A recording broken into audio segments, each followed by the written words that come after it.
Hello, and welcome to the Guilbault Girls Show, where you will have the opportunity to hear from mothers, fathers, siblings, and individuals themselves about their journey of living with a disability. I know, it's called Guilbault Girls, but we have a bonus for you as we get the Guilbault boys to interview some of the dads and siblings and get their perspectives too. We'll also have special guests from time to time to share the many resources that are available to those living with a disability and their families. So get ready to laugh, smile, cry, maybe even get a little angry when you hear some of these stories of their day-to-day struggles. But let's not forget their many triumphs. As they say, it takes a village. And if it weren't for our village, we wouldn't be where we are today. So join us. Hello, and welcome back to another episode of the Guilbault Girls. Today's guest is Kadyn McDonough. Did I say that right? McDonough. See, well, Okay. I should have asked you that prior because, people always like, they can't get my last name right because they're like, Guilbault? No, Guilbault. Always get it wrong. Okay. So anyway, we had the pleasure of interviewing your mom and your stepdad, along with your younger brother, Colton, who has Spina Bifida. And, one of our main things here is we like to get all sides of perspectives from everybody. So I wanted to interview you. So first off, thank you for joining us. Thank you for having me. You're welcome. So can you tell us a little bit about yourself, how old you are, where you attend college, what you're majoring in, any fun facts or anything you'd like to share with us? So my name is Kadyn McDonough. I'm 19 years old. I'm currently I'm a freshman at the University of Rhode Island, and I'm planning on majoring in biology because they don't have pre-med here. So I'm majoring in bio, like on a pre-med track. That's Because awesome. I want to become a cosmetic dermatologist and get like Cool. Botox. So yeah. And what sorority are you in? I'm in Sigma Delta Tau. Okay. And I see you do a lot of different philanthropy stuff and raising money. What are some of the things that you guys have been working on? So, since my sorority was founded by Jewish women, one of our philanthropies is Jewish Women International, and they deal with domestic abuse.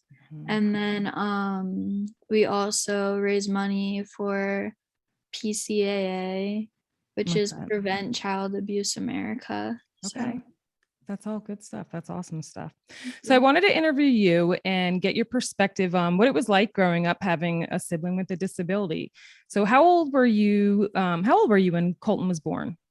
I was 6 years old, but I was turning 7 2 months later. So. Okay. Did your parents sit you down and kind of tell you what was going on, or did you kind of figure something out was wrong and ask them, or how did you kind of find out or figure it out? So I was with my parents when they were at the doctor's office, and my mom was getting what's The it called? ultrasound? An ultrasound. I'm sorry. And the doctor saw that something was wrong with Colton, and I didn't really like understand what was going on because I was only 6, but I remember my parents were crying, so obviously I like knew that something was up. Yeah. And then we went to my nanny and grandpa's house after, and they told my nanny and grandpa, and usually my nanny and grandpa are always like wicked happy and like making jokes and stuff, but they were also like visibly upset. So like I like saw that there was something up with Colton, but yeah, that's got to be hard, especially at 6 years old, not knowing, and just a shock even for your parents being in that room, having the doctors tell them that, and having their young daughter there who doesn't understand, and having to be visibly upset, you know what I mean, and try and put on that brave face that everything's okay, not to worry you as a young one there. Yeah. Let me see, what was it like growing up with him?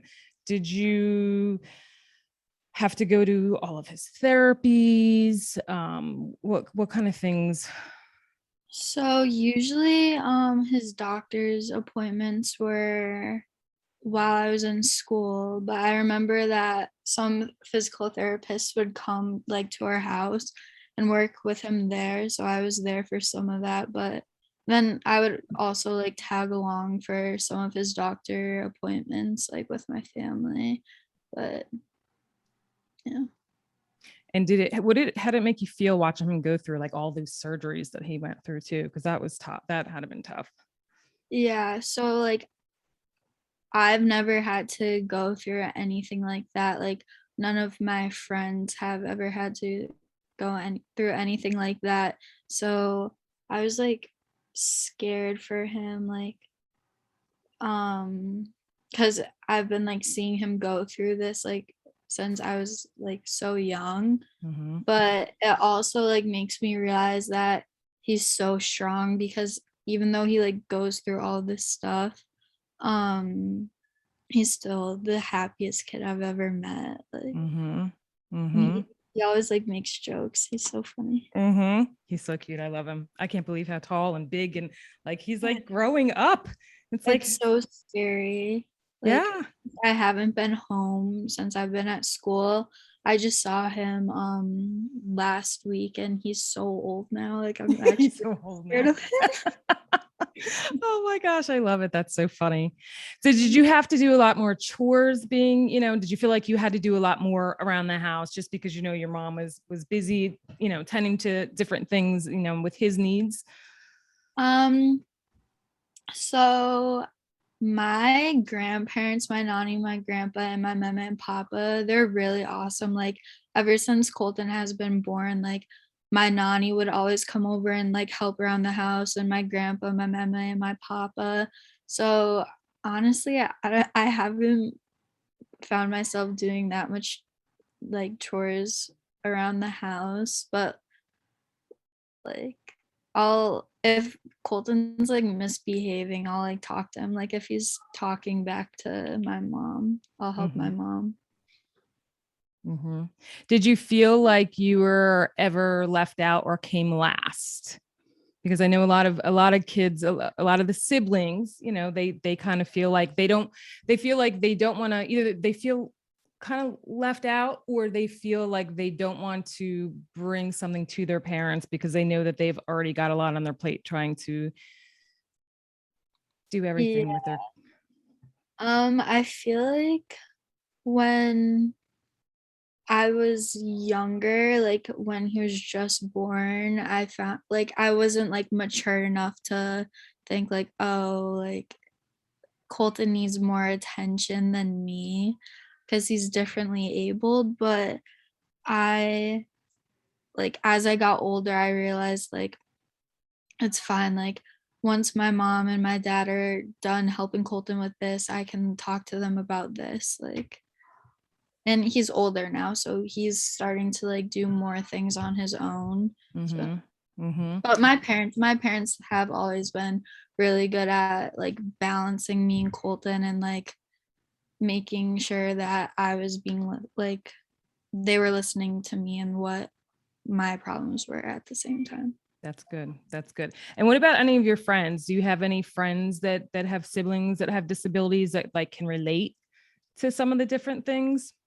No, but they've like no, but I've been able to like not really like show them what it's like to have a little brother with a disability because they don't really have to they don't have that at home.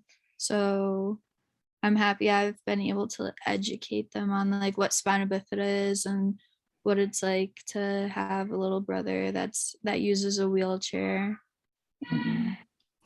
And also too, that had been going through your head. Your mom, I had her share a little bit about what was going on with her and when she had her brain surgery and everything. Like, so you had to go through with your brother and then your mom. That's a lot for a young girl at that age. Yeah, I remember when my mom was diagnosed with her brain disease and like like I said before, I didn't really understand what was going on, but my mom's probably my biggest role model. She's done so much, like still taking care of Colton while dealing with her brain disease. Like she's Mm-hmm. truly a superhero. Mm-hmm. Yeah. Were there any times that you felt embarrassed about your brother or embarrassed for him? No, I'm so overprotective, like with my little brother. Like, if we're in public and I see someone like staring at him because he uses a wheelchair, I'll give them the dirtiest look back. 'Cause it's like, have you been sheltered your whole life? Like, have you never seen someone that uses a wheelchair? It makes me so mad. Mm-hmm. Yep. It's Yep. okay. Yes, my son is the same way. And even at college, when he, ran into others talking about other people that they see on campus with disabilities, he tries to educate them that way too, because I do the same exact thing. mm-hmm. Just ignorance, but Yeah. it's okay. Do you wish that they had growing up any like sibling support groups? Like, do you think that would be something that would have been helpful for you, or something that? Um, like honestly, I feel like I've never really needed support because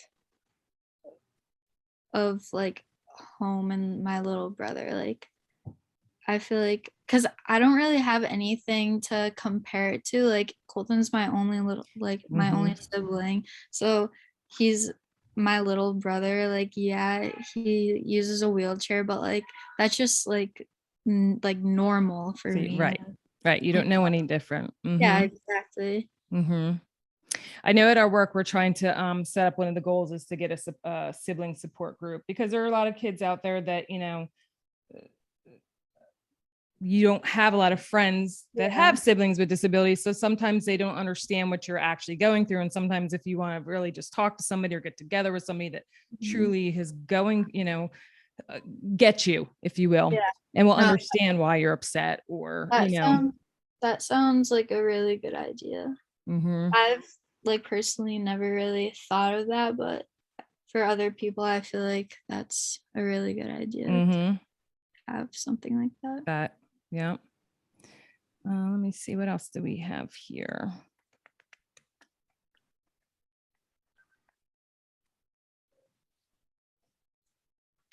When you look at Colton, what do you see, and what do you want the world to know about him?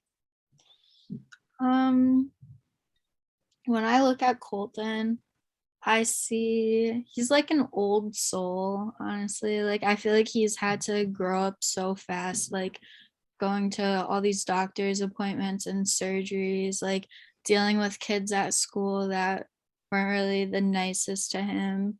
Um, he's he's very mature for his age, and he's very brave, and he's also one of my role models. Like even though he's how old is he now? He's 7 years younger than me. Like he's one of my role models. Mhm. And what concerns, if any, do you have for his future? Um, so I always think about like what he'll do like when he grows up, because it's hard for him to like take care of himself and like do things on his own. Um, but I hope he'll be able to like live comfortably on his own when he's older. If not, I'll take care of him. Mhm. Like he always jokes he always jokes with my parents about like living with them for the For like rest of his life. yeah. It's so funny. What aspects of being a sibling of someone with a disability do you enjoy the most? And what has been the most rewarding aspect? So what do you enjoy the most, and what's been the most rewarding? Um, definitely being able to educate other people about his disability and what it's like living with him, I guess. I don't know. Because honestly, like, I feel like if Colton didn't use a wheelchair and didn't have spina bifida, I wouldn't, I don't want to say, I feel like I wouldn't be like as empathetic towards people with the disabilities because like I wouldn't know, like I wouldn't see it firsthand. Mm-hmm. But so that's another thing. Mm-hmm. Um, yeah, educating people in the empathy aspect of it. Mm-hmm. What has God taught you through your sibling with special needs? Which really you kind of did answer. I mean, that just being more empathetic. Yeah, because like you never really know what someone's going through. Like if I had to be up late, like taking care of Colton because my parents were tired because my dad like works overtime. So like in high school, like if I had to be up late, my dad works overtime, my mom works like pretty much all day. So if I had to like take care of Colton and then the next day in high school, if I was tired and someone was like, oh, she's in a bad mood, like I feel like people should be more empathetic about other people's situations and like think, maybe there's a reason why someone's in a bad mood or having a bad day instead Mm-hmm. of jumping to conclusions. Mm-hmm. Yeah, absolutely. And how does it make you feel to see him, modeling and then especially how they got flown out to California? Like how awesome was that? That whole Yeah. picture went viral with little Ollie.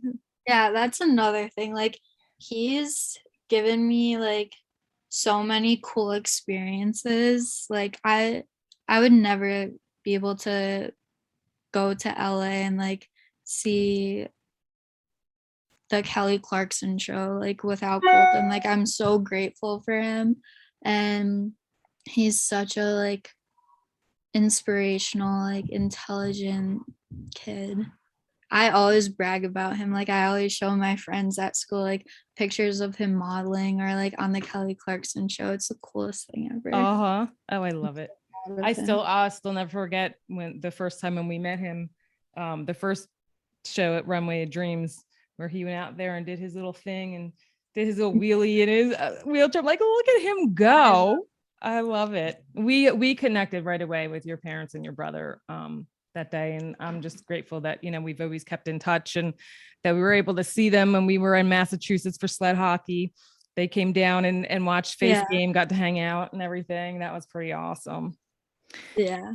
So is there anything else that you would like to share, or do you have any advice for any other siblings out there that might have just learned that they have a sibling now that has a disability? Like, is there any advice you would give them?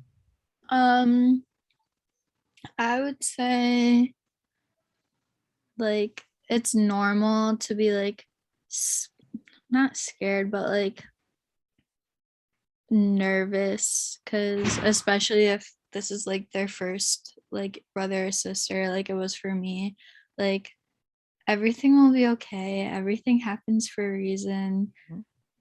It's it's I don't know. It's an Like, amazing journey. It's an amazing yeah, journey they take you on. exactly. And And it will teach you so much. And like you said, it's an amazing journey. And yeah. that's awesome.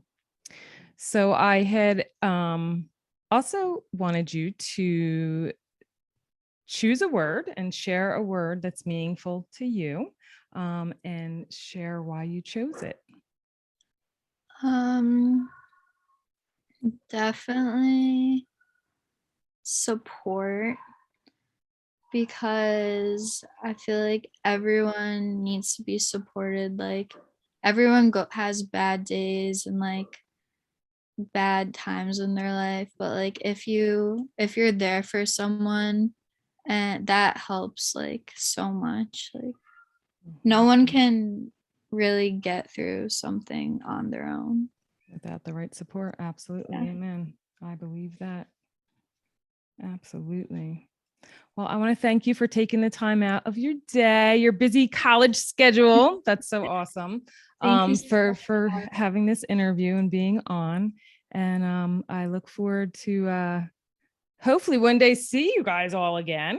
Yeah, of course. So, okay. Well, thank you everybody for listening or watching on YouTube, the Guilbault Girls Show.